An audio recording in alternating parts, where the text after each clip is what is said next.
हम अपनी भावनाओं को कई तरह से अभिव्यक्त करते हैं। उनमें से एक क्रोध भी है। हर किसी को कभी ना कभी किसी विशेष परिस्थिति में क्रोध आ सकता है। यह अधिकतर नकारात्मक होता है, किंतु कभी-कभी सकारात्मक भी हो सकता है। ये भावनात्मक प्रतिक्रिया कभी क्षणिक तो कभी लंबे समय तक चल सकती है। क्रोध का प्रभाव शारीरिक व मानसिक स्वास्थ्य पर पड़ता है। इससे हमारे संबंधों पर बुरा असर होता है। आज हम जानने का प्रयास करेंगे कि क्रोध का सकारात्मक प्रबंधन कैसे करें और आवश्यक परिस्थिति में क्रोध की उचित अभिव्यक्ति कैसे करें। तो चलिए देखते हैं, खेले कूदे नाचे गाएं, हंसकर गुस्से पर विजय पाएं। पिछले भाग में हमने किशोर किशोरियों में होने वाले शारीरिक एवं भावनात्मक बदलावों के बारे में देखा था। हमने बताया था कि शरीर की तरह मन भी बीमार होता है। गुस्सा मन का विकार है। आइए देखते हैं विशाल ने अपने गुस्से पर कैसे विजय पाई। उसने क्या किया।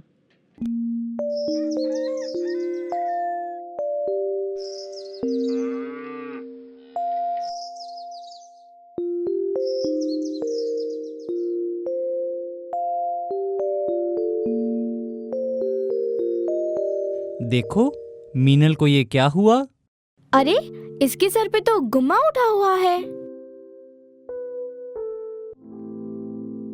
तेरे माथे पे ये गुम्मा कैसे? कल टीवी देख रही थी, विशाल रिमोट छीनने लगा। फिर मैंने रिमोट नहीं दिया तो उसने दीवार से मेरा सर टकरा दिया। किसी ने डांटा नहीं? डांटा, पर वो कहाँ सुनता है किसी की। हाँ, मैं भी देख रहा हूँ, बहुत गुस्सैल हो गया है वो। इस बारे में विशाल से ही बात करते हैं। देखो, वो रहा। विशाल, कैसे हो? दिख नहीं रहा कैसा हूँ? मीनल को ये क्या हुआ? मैं क्या जानूं?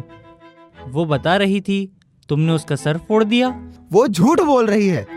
मीनल कह रही थी तुम बहुत गुस्सा करते हो। पहले तो सब गुस्सा दिलाते हैं और फिर कहते हैं गुस्सैल है।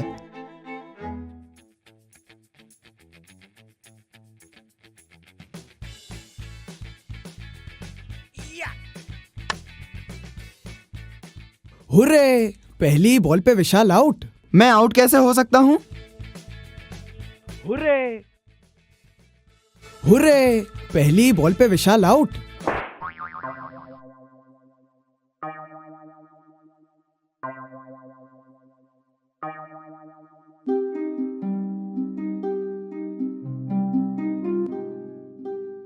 मौसी, आजकल विशाल जरा से में भड़क जाता है। हाँ, गुस्सा तो उसकी नाक पर रहता है। बेटा, वो घर पर भी ऐसा ही है, गुस्से में खाना भी नहीं खाता। हम बड़े बूढ़ों को तो कुछ समझता ही नहीं है।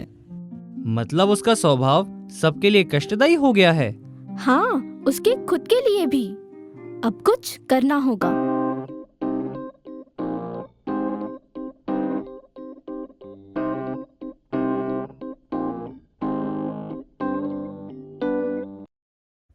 विशाल, तुम्हारी टेस्ट कॉपी देखी? बहुत होशियार बनते हो ना?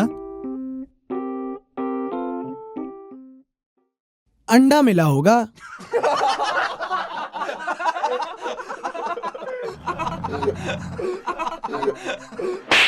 विशाल, आपे में रहो। मुझसे टीचर्स रूम में आकर मिलो।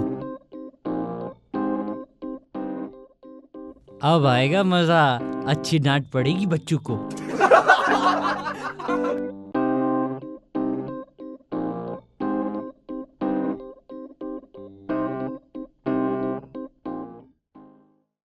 क्या बात है विशाल?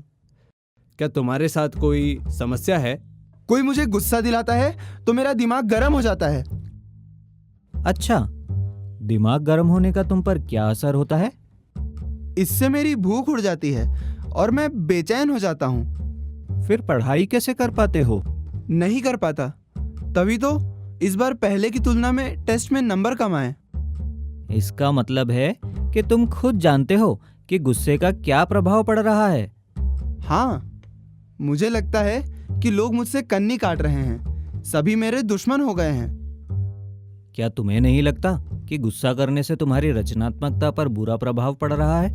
हाँ, शायद तभी गुस्सा आने पर मेरी सोचने समझने की, सही निर्णय लेने की शक्ति खत्म हो जाती है।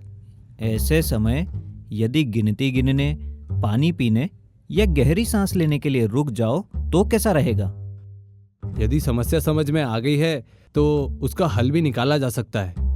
हाँ, अब गुस्सा आने पर करके देखूंगा, शायद कोई हल निकल आए। शाबाश। एक काम करो, तुम गुस्से को ही अपनी ताकत बनाओ, उसे किसी सकारात्मक दिशा में लगाओ। सकारात्मक दिशा में कैसे लगा सकता हूँ? गुस्सा करने में जो तुम्हारी ऊर्जा खर्च होती है उसे ऐसे काम में लगाओ जो तुम्हें अच्छा लगता हो। गुस्सा आने पर उस स्थान से हट जाना और भी अच्छा रहता है। समझ गया, ऐसा ही करूंगा। मुझे सोचना चाहिए कि मैं उसे 1 घंटे बाद मारूंगा, एकदम से प्रतिक्रिया नहीं दूंगा। तुमने खुद ही अपनी समस्या का हल ढूंढ लिया। हाँ, एक बात और, गुस्सा आने पर सोचा करो कि पहले 10 तक उल्टी गिनती गिन लूं, फिर गुस्सा करूंगा। तब तक तो गुस्सा रफू चक्कर हो जाएगा। विशाल की समस्या तो हल हो गई है। क्या हम काजल की भी समस्या हल कर पाएंगे?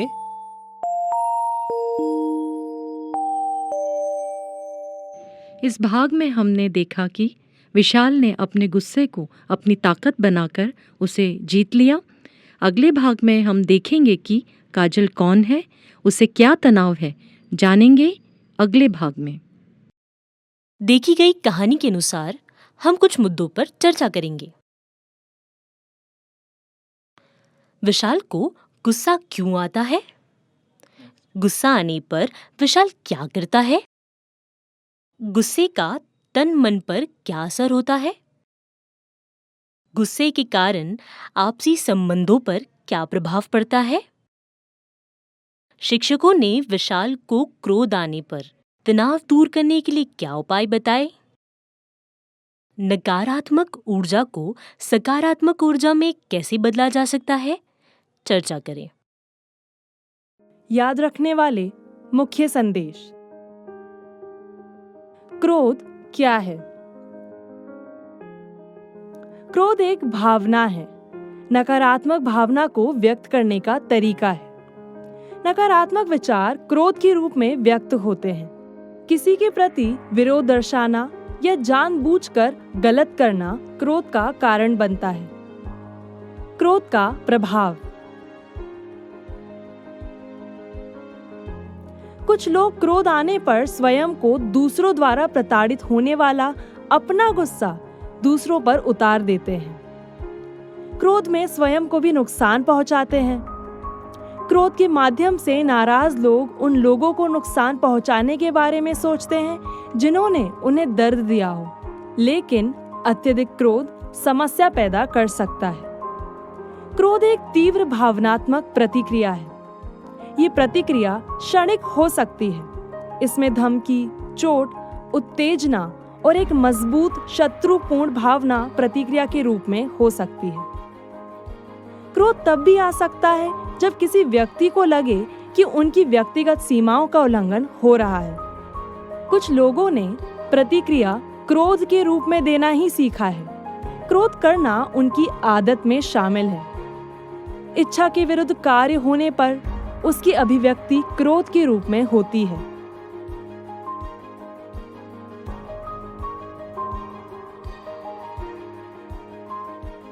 क्रोध के लक्षण।